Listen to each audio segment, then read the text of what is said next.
For Sylvia Martin, that was the first clue that something was amiss. As she took in the second round of the 2023 Masters from a folding chair to the left of the 17th tee. But Martin and her friend, Jody Streff, didn't think much of it. To shield themselves from the woody projectiles, they playfully huddled beneath the canopy of their shared umbrella. Given their prime sightlines, they weren't about to move. That was until more ominous signs soon followed. Yelling. Gasps. The eerie crack of a towering loblolly snapping clean in two. Not that Martin and Streff knew what was happening, because all that commotion was behind them. In fact, the only reason they rose from their chairs at all was that someone had urged them to run.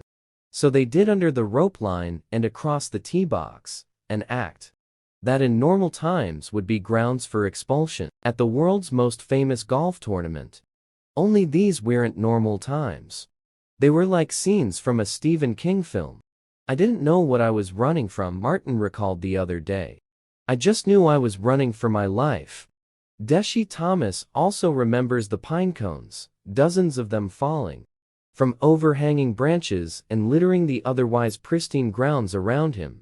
Like Martin, Thomas at first didn't think much of the debris. But unlike Martin, he did notice the three pines behind their chairs swaying like hula dancers.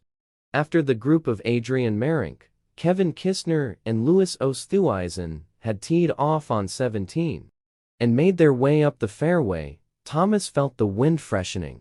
He glanced back up at the trees, and that's when he heard the crack, which many patrons would later say they had thought was the sound of lighting. From his vantage point, Thomas knew better. His first instinct was to lift the rope line and yell, "Go!